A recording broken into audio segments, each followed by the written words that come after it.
Un saludo a todas y a todos. Soy el profesor Jairo Antonio Popó Vallecilla, licenciado en Filosofía y magíster en Ciencias de las Religiones, y hoy vamos a continuar con la explicación del libro Ética a Nicómaco y vamos a abordar el libro número 2, que se llama Naturaleza de la Virtud Ética.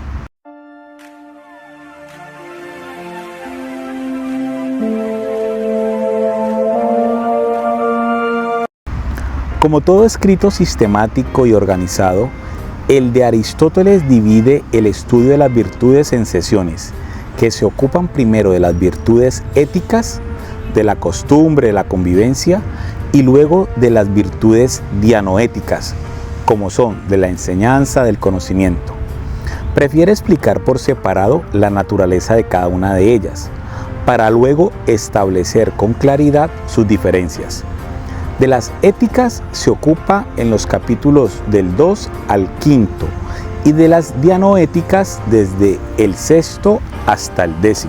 En el segundo libro, este que estamos analizando, estudia la naturaleza de las virtudes éticas, que son cómo se producen, qué diferencia existe entre pasión, facultad y virtud, qué relación hay entre virtud y acción, entre virtud y vicio. Al final define y clasifica un gran número de virtudes y vicios dianoéticos con el fin de que los lectores sepan en qué momento deben utilizarse determinadas palabras para designar cuándo se manifiestan en su punto medio, cuándo en falta o en exceso.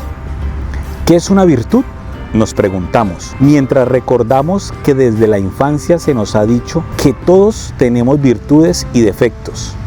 Aristóteles a los defectos los llama vicios. Muchas veces a la pregunta ¿cuáles son tus virtudes o cualidades?, no sabemos qué responder, porque se nos revuelve todo lo que somos y hacemos a diario, sin poder definirlo, si es virtud o no. Un niño de 10 años podría decir que es una virtud jugar maquinitas, otro tomarse la sopa, otro ayudarle a la mamá en casa y otro amar a sus familiares, y así sucesivamente. Aristóteles encuentra que en su época sucede lo mismo. No se sabe con precisión qué es y qué no es una virtud. Por eso inicia su reflexión fijando los límites entre pasión, facultad y modo de ser. Una pasión es un sentimiento que nos mueve profundamente, a veces con placer, a veces con dolor, el alma. Se dice que toda pasión incita a hacer algo. Ejemplo de pasión son la ira, el miedo, el coraje, la alegría, el amor, el odio, los celos y la compasión. Las pasiones no son deliberadas ni buenas ni malas, aunque hay algunas que implican malignidad y daño, como la envidia y la injusticia. La facultad no es el sentimiento, sino la capacidad de dejarnos afectar por ese sentimiento. Aquello que hace posible que yo manifieste tristeza, amor, compasión. Se supone que todos los seres humanos son capaces de expresar pasiones en general, excepto en el caso de que hay algún impedimento físico. Modo de ser. Al contrario de las dos anteriores, no es un elemento automático del alma, sino deliberado. Cada persona moldea su modo de ser de manera distinta en cada situación determinada y de acuerdo con sus experiencias y a la sociedad en la que vive. Modo de ser es el comportamiento apropiado o inadecuado que tomamos respecto de las pasiones que sentimos. Antes Aristóteles hablaba de obrar bien, ahora de modo de ser. Estos dos conceptos se refieren a la elección que hacemos en cada situación o acción para saber qué es lo correcto y lo incorrecto. Modo de ser es una elección entre, por ejemplo, saber si me debo enojar con un amigo que no me hizo un favor o si es mejor no enojarme, o tal vez hay una forma de enojarme no tanto, solo un poquito con él para manifestarle que lo que ha hecho no me gustó. Y es a este don de saber qué hacer, cómo y cuándo, movido por una pasión, a lo que Aristóteles llama virtud. Virtud es el modo de ser por el cual se logra escoger lo apropiado. Por eso, la virtud siempre depende de la razón e incluso cumple con ciertas condiciones. Una acción realizada con virtud nunca está asociada al azar o a la buena suerte, como en el caso de los que tienen una dificultad y mediante el pinochazo o el caricello deciden qué hacer. No, la virtud está en meditar. Para que una acción se haga de acuerdo con una virtud, es necesario saber lo que hace. Luego, elegir un comportamiento por él mismo y no por presiones. Y en tercer lugar, hacerlo con firmeza e inquebrantablemente. Sintetizando, la virtud es el modo de ser según el cual el hombre escoge lo que es más apropiado en una situación determinada. Vuelvo y repito, la virtud es el modo de ser según el cual el hombre escoge lo que es más apropiado en una situación determinada. A esto más apropiado le llama el punto medio, no en el sentido aritmético de 5 mitad de 10, sino en el sentido humano, es decir, en la medida en que implica la mitad o medida adecuada al sentir y pensar humanos. El medio es, pero en referencia a nosotros, seres movidos por pasiones. Por ejemplo, cuando tenemos las pasiones de temor, osadía, apetencia, ira, compasión, placer y dolor en general, caben el más y el menos. Y ninguno de los dos está bien. Pero si tenemos estas pasiones, cuando es debido y por aquellas cosas y hacia aquellas personas debidas y por el motivo y de la manera que se debe, entonces hay un término medio y excelente, y ello radica precisamente la virtud.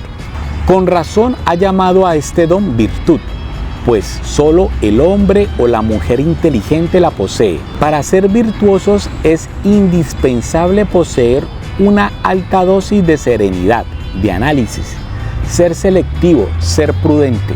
Hay muchas maneras de equivocarse y solo una de hacer las cosas bien. Dicen popularmente, los hombres solo son buenos de una manera, malos de muchas. Dice Aristóteles citando a un poeta anónimo. Qué difícil es ser bueno, diríamos nosotros. A la virtud le pertenece el punto medio, mientras que al vicio y al hierro lo mayor, o sea, el exceso, y lo menor, o sea, la debilidad. Además de todos los infinitos puntos intermedios. El vicio es otro modo de ser, pero siempre es una selección equivocada. Esto sin hablar de las acciones viciadas que nunca admiten punto medio, como el robo y el homicidio. Ya hemos definido la virtud en general. Ahora nos debemos ocupar de la virtud ética en particular. Son virtudes éticas todos aquellos modos de ser que nacen de la convivencia social, es decir, que se forman en la interrelación con otros individuos. No hacen parte de la naturaleza del individuo. Él las aprende cuando llega al mundo, las incorpora a su ser a través del lenguaje de los padres y de los mayores. Adquirimos las virtudes éticas con la práctica, en el ejercicio de nuestro papel social, siendo hijos, padres, ciudadanos, amigos, empleados, alumnos. Un ejemplo de virtud ética es la justicia. Podría pensarse que se es justo o injusto desde la cuna, pero tal como lo hemos indicado, la justicia no es una pasión natural del hombre, sino un modo de ser que se copia, que se toma de los otros. Los niños aprenden a ser justos viendo la justicia de los padres y practicándola a diario. Practicando la justicia nos hacemos justos, dice Aristóteles. El buen obrar de un individuo depende de lo que los otros hacen. El buen gobierno, las garantías de convivencia, es decir, la salud, la educación, la igualdad, las leyes efectivas, aseguran de alguna forma el bienestar y bien obrar de los habitantes de un país. Los legisladores hacen buenos a los ciudadanos haciéndoles adquirir ciertos hábitos. El hombre nace bueno y la sociedad lo corrompe, afirmaba Rousseau. En cambio, Aristóteles cree que de alguna manera el Estado puede garantizar la virtud humana. En el caso de los buenos gobiernos, pero cuando son malos, ¿qué puede esperar el hombre? Injusticia, mentira, violencia y muerte. A partir de este momento, Aristóteles concentrará su análisis en la definición de las virtudes y los vicios éticos en función de acciones en particular. Nos dará una clase de lexicología y precisión semántica al establecer el significado de las palabras. Vamos a colocar unos ejemplos como término medio entre el defecto y el exceso. Manejo del miedo. Por defecto, el miedo y la persona es cobarde. Por exceso es la audacia y la persona sería temerario. Y el justo medio sería la valentía y la persona sería valiente. En el dominio de los placeres y dolores, por defecto, la insensibilidad, la persona sería insensible. Por exceso, la intemperancia y la persona sería intemperante o licencioso. Y en el justo medio nos encontramos a la moderación y la persona sería moderado. Inversión de grandes cantidades de dinero. Por defecto la mezquindad y la persona sería mezquino. Por exceso sería la extravagancia y la vulgaridad y la persona sería extravagante. Y en el justo medio tendremos la esplendidez y la persona sería espléndido. Y por último vamos a ver cuando se trata de divertir a los otros. Por defecto rusticidad y la persona sería rústico. Y por exceso sería la bufonería y por defecto la persona sería bufón. Y en el justo medio estaría la gracia y la persona sería graciosa.